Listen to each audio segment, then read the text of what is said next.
everyone. Thank you for joining this Tech Talk session. My name is Walid Hbeika. As Jason mentioned, I'm a chief technologist here at Micro Focus, a digital transformation expert.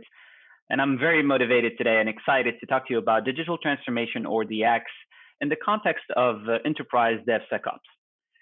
So let's get started with those poll questions. I like to just start with that, if you will, Jason. Yes, sir. So here we go. Here is poll number one, folks. We have 4 polls that are going to be coming your way. Here's poll number one. First one.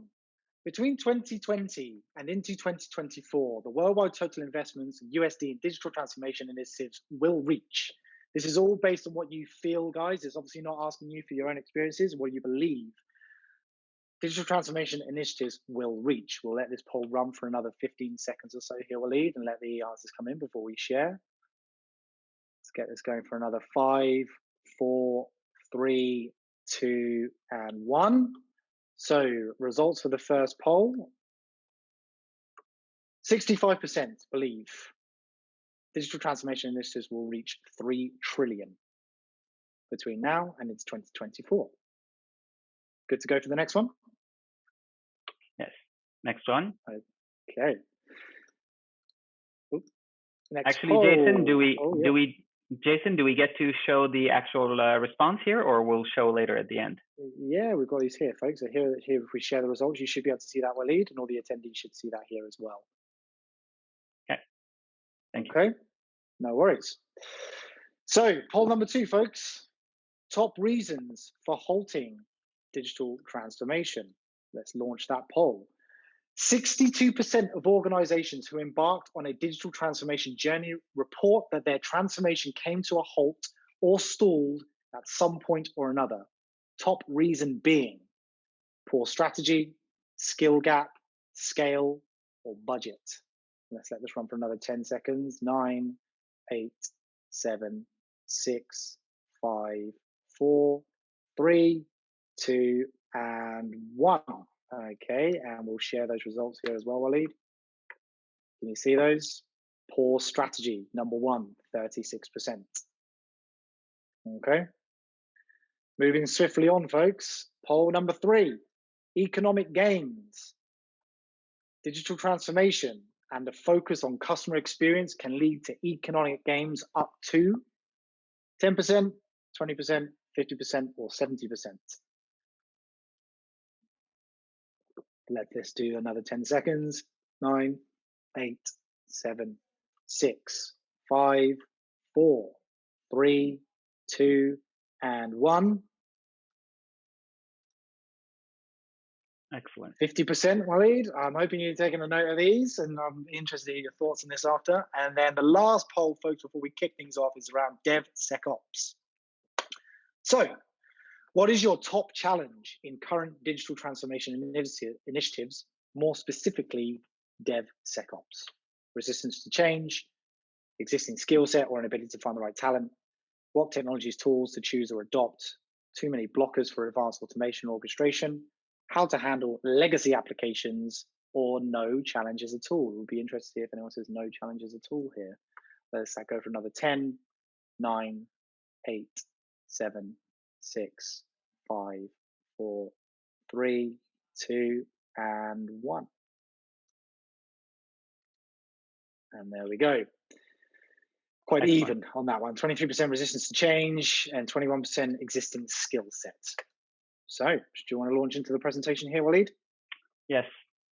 So, yes, go ahead, Jason. So, it was interesting to see this last poll question, but just to get back to the initial poll questions, the investments that are expected to happen between 2020 and 2024 when it comes to DX are actually in the order of $8 trillion worldwide.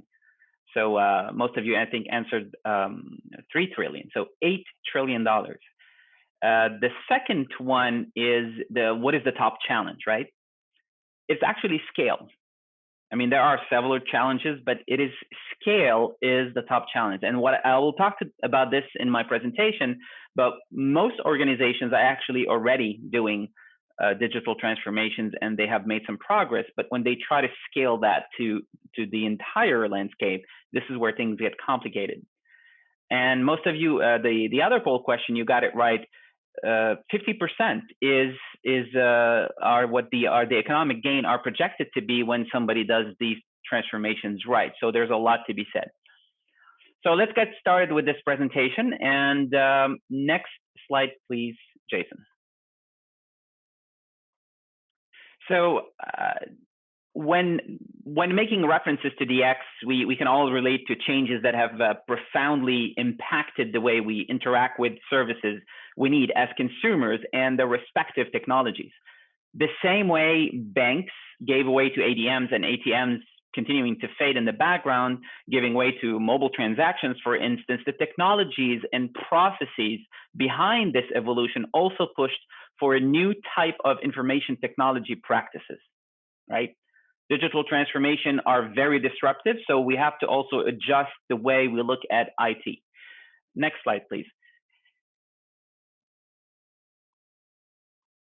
So today, as users and consumers, we don't think too much about what powers those capabilities, but if you are a provider of such services and your business can only be sustained by a certain level of quality and innovation, then you certainly need to stay current on where your technology is heading and pay attention to what your competitors are doing in that space and be as many steps ahead of it as possible.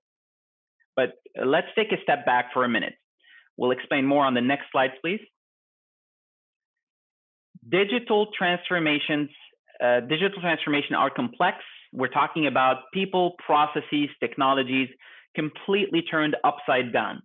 There's nothing simple when we try to change the way teams work or choosing the right software tools or tool chain for the job.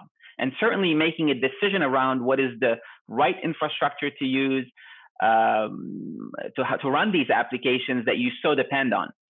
So not too long ago, software was developed with very few known languages and software would run on very few platforms.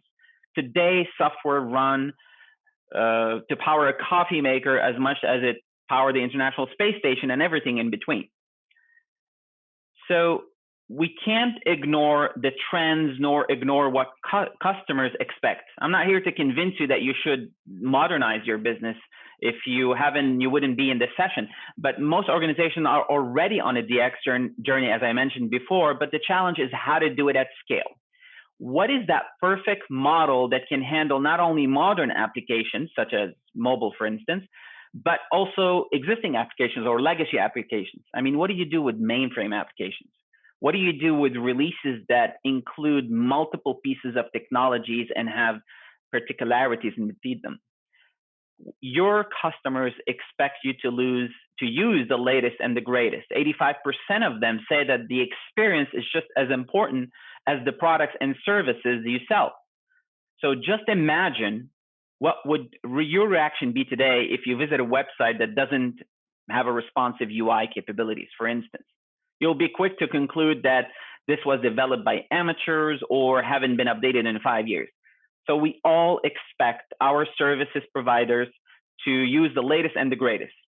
And this is easier said than done. Next slide, please. So what does it look like when organizations have figured out how to put together an efficient software factory? And I like to call it the software factory because the idea of these high efficient pipeline is to produce better code and a factory approach, always pushing out the door a better, newer product that meets the requirements. So the software factory, it's a pipeline that transforms a business idea or a requirement into a software functionality running in production. While they can deliver software that is on an average 7 times or higher quality, or are 200 times faster at deploying changes and more. We're talking about those efficient software factories. You get the idea. And these are not hypothetical figures. In fact, we interact with such services on a daily basis. So there are organizations out there that are able to do that according to these figures, much faster, much more efficiently, and with higher quality. Next slide, please. So you see here the many names on this slide and businesses that were born digitally, which could bring up the question whether it's reasonable to compare your business to theirs. But the point here is that these figures is to show you that it actually works. even if the operational scale might be different from the businesses that you run. So how do they do it? How is it that the Facebooks and the Amazon of the world can deliver software changes so fast without a compromise on quality or security? So the need for constant innovation and new feature is there. Your customers can testify to that, but their loyalty is as good as the next shiny object, or as short as their tolerance for mediocre user experience. So you can guess that to achieve that level of velocity, it's only possible through automation. Lots of it, of course. But what kind of automation? We can all agree that automation is not a new concept here, but the question is, can you effectively automate everything? After all, you're only as fast as your slowest component in the factory. The short answer, and I can definitely tell you that, is yes, you can automate everything, almost everything. So next slide, please. At Micro Focus, we understand what it's like to go through these type of transformation. We actually have done it ourselves. Our own R&D organization does not develop software today the same way it developed that 10 years ago. The principles are the same, of course, but we can't release software a few times per year, even if we have nearly 400 products. So we needed to transform our software factories to stay relevant in our business, to respond to what our customers expect, right? So DX touches virtually every corner of the organization, and that's the challenge. As a result, is often the subject of varying priorities from numerous stakeholders. Everybody's impacted by it. So, but there are common threads and core objectives to it. Fundamentally, what organizations are trying to do is move faster, have greater agility, secure what matters most, and leverage insights to drive value, right? When I talk about insights, I'm talking about, analytics and basically what helps an organization make decision about what that new product would look like. These four pillars of DX align directly to established yet historically disconnected software markets: enterprise, DevSecOps, hybrid IT management, security, risk and governance, and predictive analytics. Because digital transformation initiatives often overlap, organizations today are not just looking for software providers that can deliver these solutions in isolation, but instead can deliver a holistic and integrated set of offering across these pillars, backed by an advanced analytic ecosystem in order to achieve optimal results over the long run. Next slide, please.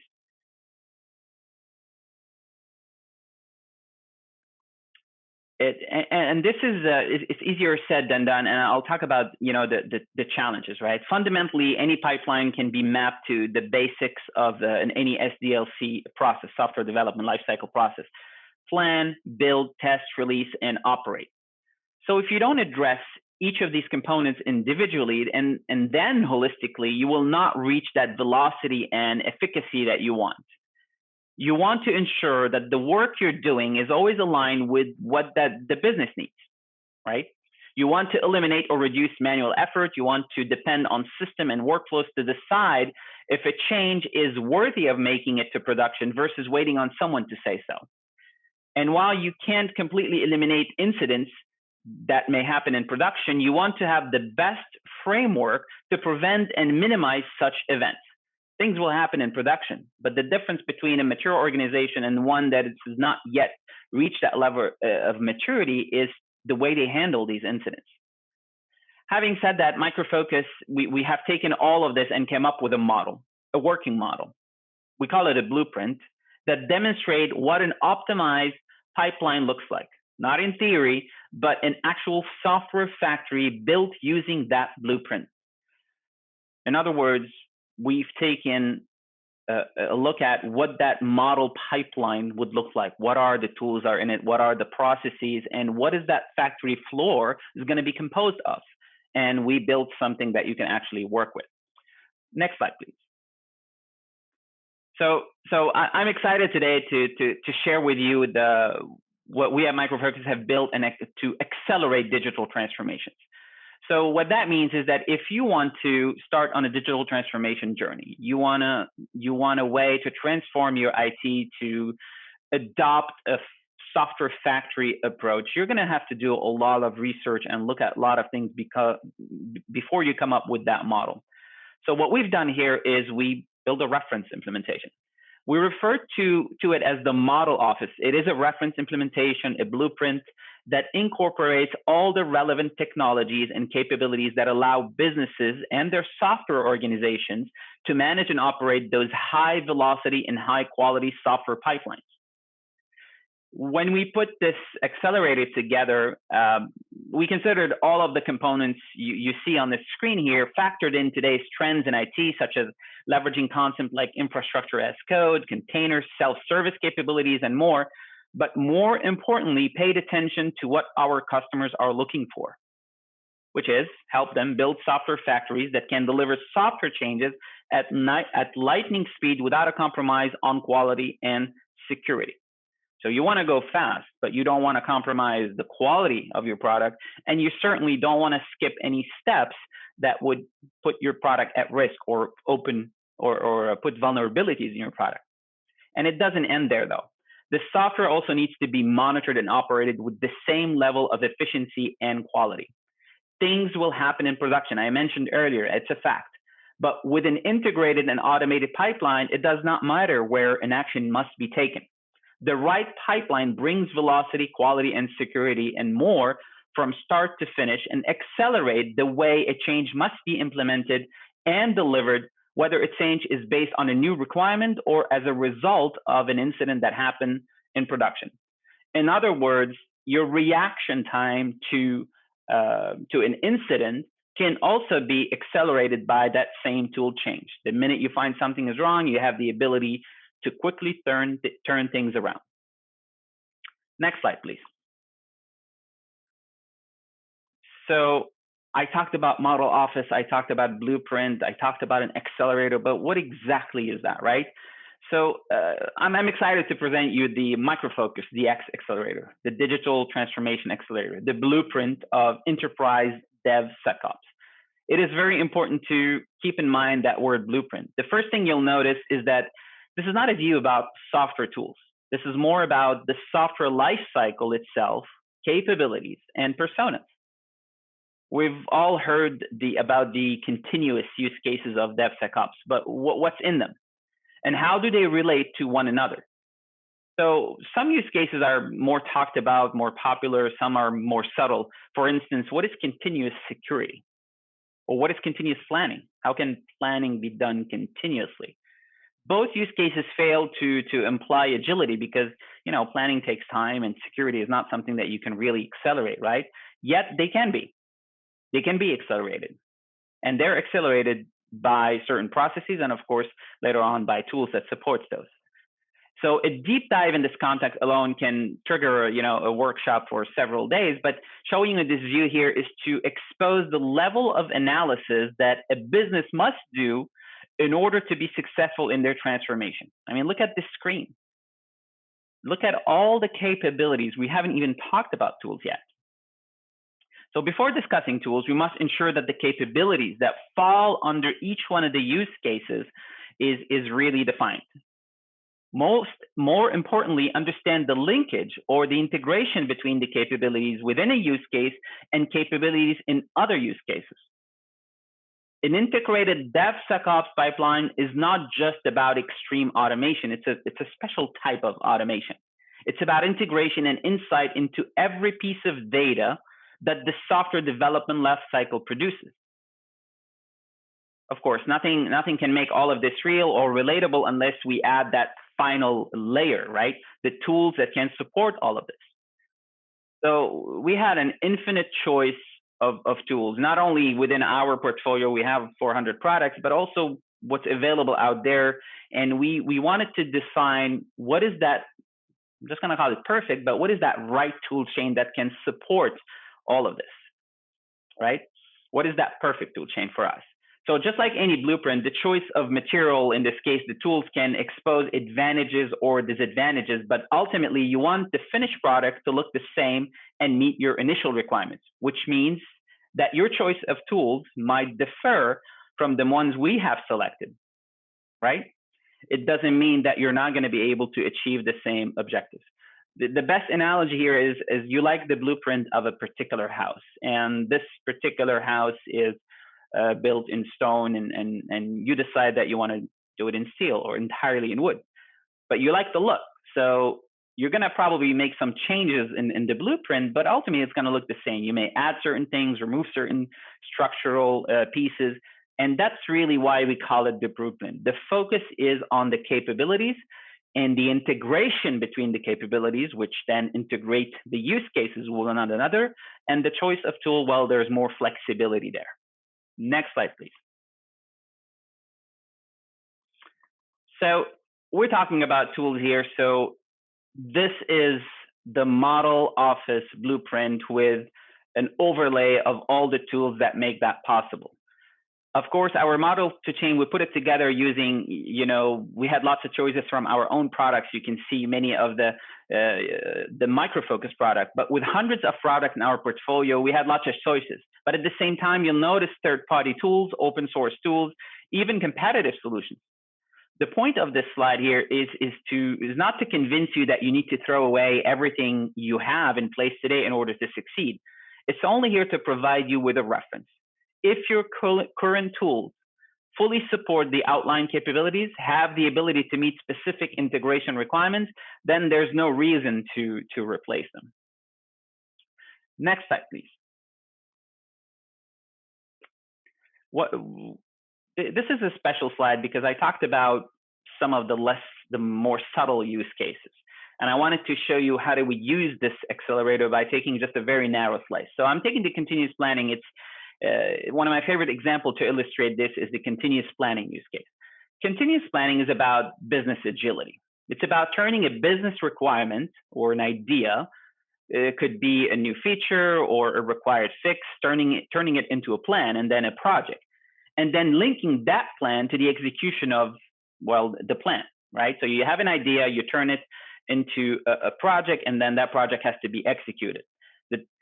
Think of it this way. If your project and portfolio management capability is where all the planning and the budgeting happens, your execution of that plan is what happens through your agile backlog, for instance, where your agile teams take their assigned work from and update the statuses of those activities. The integration between all the business planning and the related financials with your agile development process and tooling, it what gives you that business agility. That integration, knowing where the plan ends and who's working what and how is that impacting the budget, all of that information allows you to make decisions very quickly.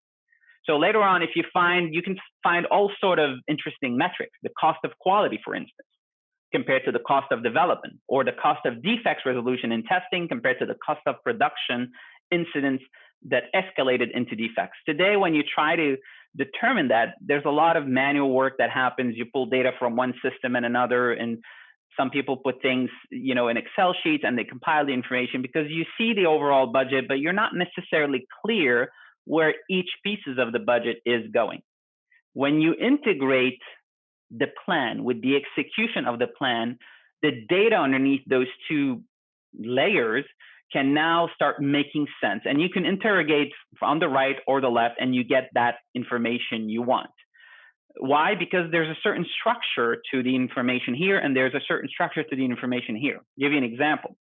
If your agile teams are working on user story, well, those user stories could be a quality story, right? Could be something related to testing. It could be a defect, could be a new requirement.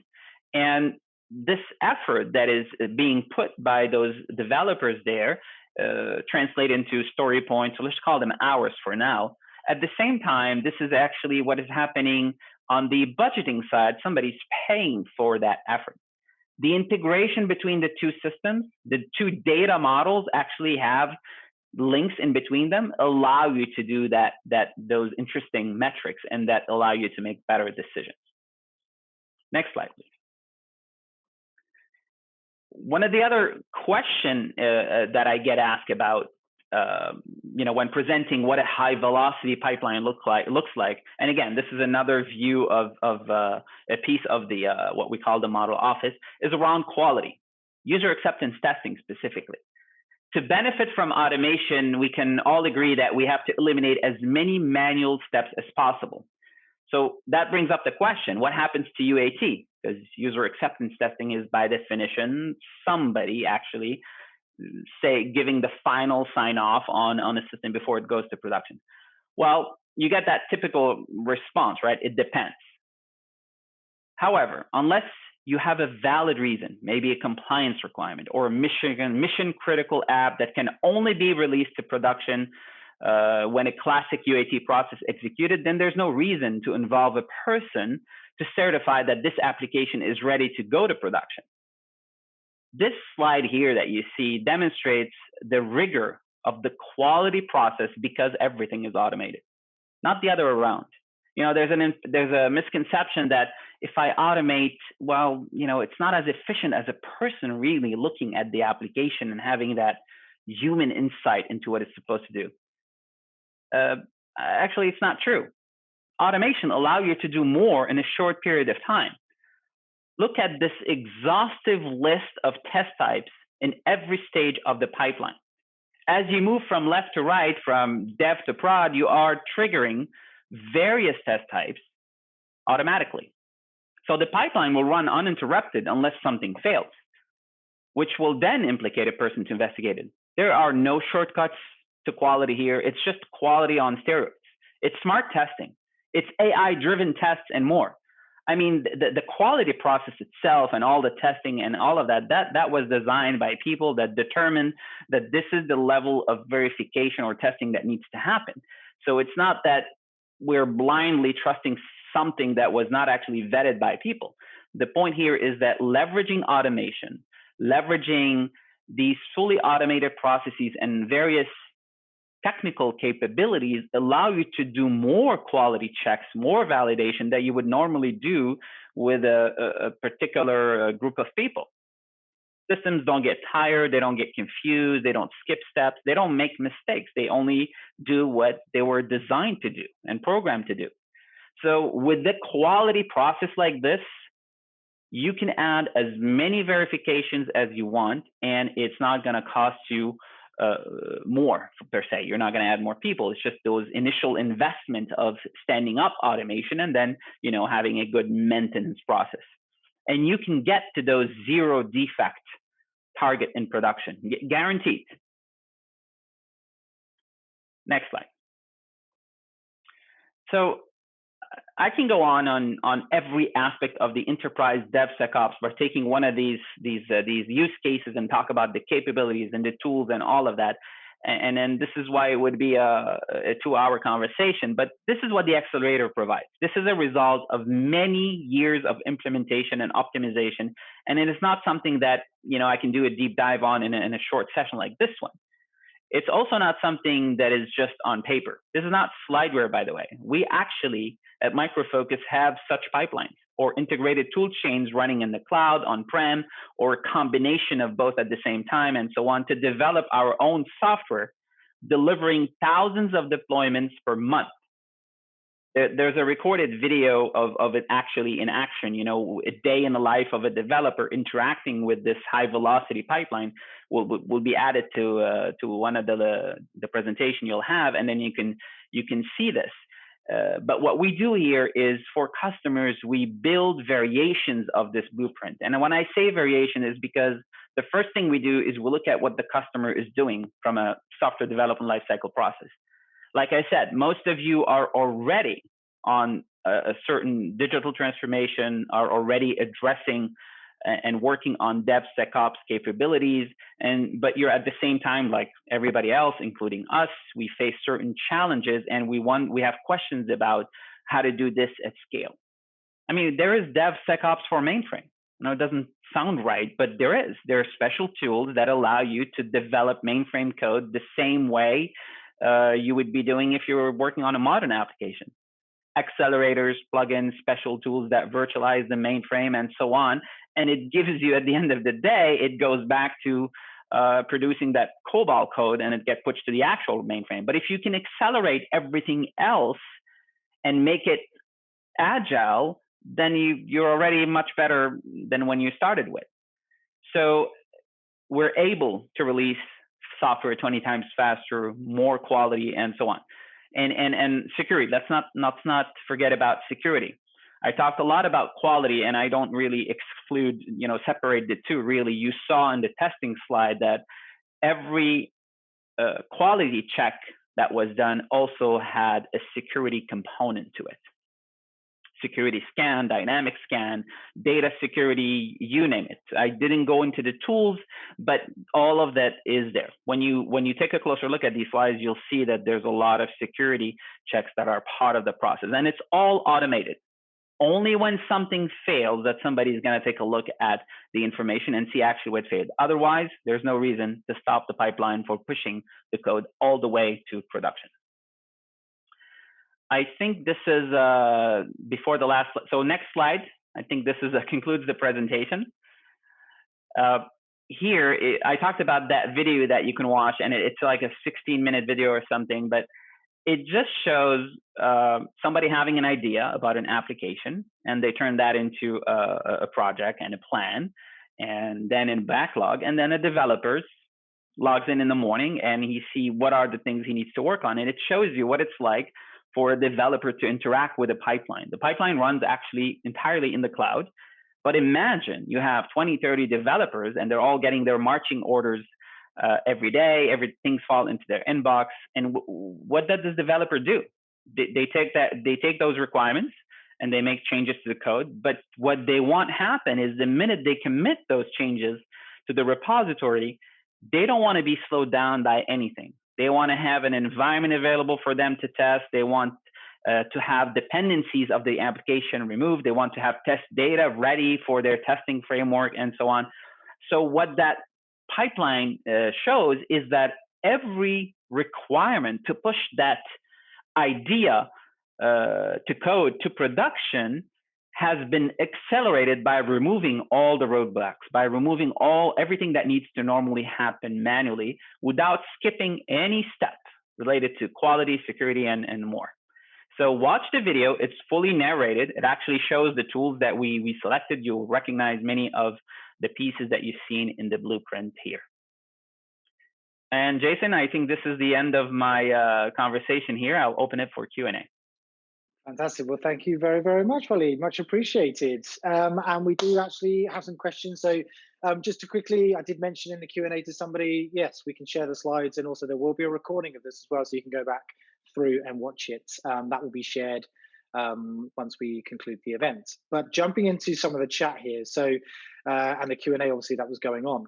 So the first question just came in when we were throwing up those polls. Isn't a skill gap consequence of poor strategy? 100%. I couldn't agree more, but when we do those research and we do those statistics, scale is an issue. You're right, but I'll give you some context to it. What we've seen in an organization that it's very easy to get started on that transformation. They usually start with mobile applications because they're cooler to develop. There's not much precedence to it. They start building this app, and the tools are a bit more simpler. And it works very well. They're able to, and mobile applications are a good candidate for that agility that you want, because you have to update them and change them frequently.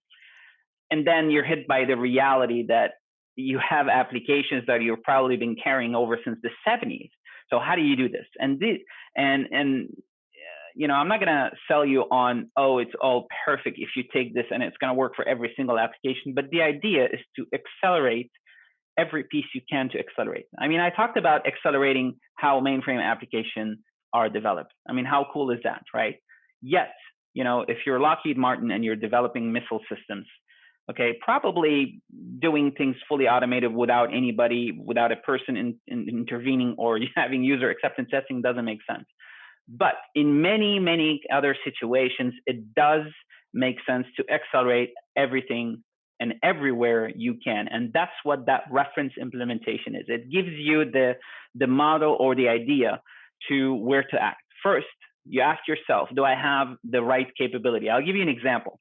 Continuous testing is something that most organizations start to address in the beginning. Why? Because we already made good progress, all of us in IT, around test automation, right? And I talk to customers and we do workshops, and they actually show me that they have the great test automation framework. reusable libraries, they have test beds, and it's pretty decent object-oriented or component-based testing and so on. And then I asked them, great, so, and they can even tell me that I can trigger this from Jenkins or any other tool, orchestrator. And I asked them, okay, well, how do you do test data? Oh, I submitted a request for the test data team, and they give me a copy of production that has been sanitized and things. I said, oh, so you still depend on a team to give you the test data to trigger your test automation framework. Here's your first clue. You cannot do continuous testing if you still haven't automated the test data management, right? So the capabilities has to be there, and then you start automating or integrating the capabilities, and then you can do continuous of whatever. Thank you very much. Greatly appreciated. Excuse me. Harry asks, when you were mentioning some level of DX, to what extent do you classify some? In my experience, many companies state that they're in a process, but in reality, it is only planning. So when we talk about that organization have some level of digital transformation, it is like I said, they start with the low-hanging fruit, and we talk about continuous testing. We talk about continuous integration as well, right? They have started on this, and I call all of these fall under DX in the sense that they have adopted Accelerator. They have enabled certain plugins to allow tools to talk and to accelerate the process. Even if you started to adopt the agile methodology, you're already transforming something in your IT organization to allow you to do things faster with a higher quality. I'm not sure if the question is specific to something, but every organization, most organization, when we talk about DX, when we talk about digital transformation, agility, DevSecOps, they already have some capabilities, even if it's not they haven't solved the difficult problems, but they certainly have started with whatever they can. And we go and we sit down, we have a maturity model against DX or DevSecOps, and we go and we ask basically the questions about everything that happens in software development lifecycle. First, we assess the maturity. What are you doing? And show us how you do it with what you do it, and let's see, right? And then we look at how does that compare to the maturity model that we follow when we do these transformations, and kind of give a rating to the customer. And then we give an implementation roadmap to mitigate that gap, to enable additional capabilities over a certain period of time. And this is different for every customer because, the industries could be different because the priorities, the budget, and so on. But I haven't yet met a customer that has not started anything in DX. Right. Brilliant. Thank you very much. Jamero asks, how are you able to maintain the legacy systems to support old customers and still move forward with new solutions for new or upgrading customers? So this is a complex question. We have an area of micro-focus around application modernization, right? We know that some legacy systems are not going to disappear for even quite some time, right? As you know, there's a lot of work now being done on moving legacy applications to more modern platform, even if it's not an entire move, right? It could be that there are functionalities of the legacy applications that are better candidate to move and converted into, services, microservices, and then containers and so on, or they run into these virtual environments that allow them to behave the same way they used to behave, but they are on modern platforms. Not every time we can eliminate these legacy systems that we depend on. If I talk about, the airline or financial systems or even government, things like that, to be realistic, it is a huge undertaking to look at legacy applications that, they're going away. They're not. But like I mentioned before, what we're trying to do is to accelerate the way we interact with these legacy applications. And one thing about legacy application is that they don't necessarily change as frequent as your more modern application. It's not like every day you're going and adding new mainframe functionality or capabilities. So the pace is different, and it's an exercise of determining what is worth it, to invest in terms of the frequency of the changes, the impact of the changes, and what does that do to the rest of your pipeline. Again, the idea is not to compare yourself to, you know, Google or Facebook or Amazon and say, I want to be able to, or Netflix, do 7,000 releases per day or run 500 million tests on a daily basis, because that's what they can do. This is not it. It's because their businesses were born digitally. It's different. It's about looking at where you are now, and if I can get you 2 times faster, that's huge. We have customers that were able to, for instance, they used to release 6 times in a month for a particular application, which sounds good, right? 6 times, right? We're able to take this to 12 releases per month. This is double the speed, if you will. For them, this was huge. For some other customer, this may be meaningless. So it's all relative to what you're trying to do, and this is how I would look at it. Fantastic. I'm going to allow one more question before we have to go and reset for the next roundtable session. But question comes in here from Jason. I have a number of automation needs. How would you go about prioritizing multiple projects on a constrained budget?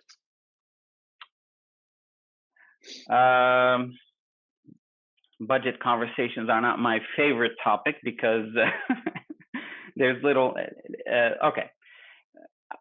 When we look at where you want to spend your money, where it makes sense, look at exactly from the business perspective, right?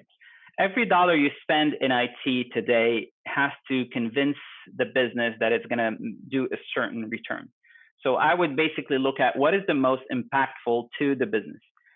In fact, these pipelines, you know how 20 years ago we used to, like, it seems like the business was working for IT. Now IT works for the business, right? So the way we look at where the money should be spent is what exactly is going to drive more revenue, what is going to reduce costs, and so on.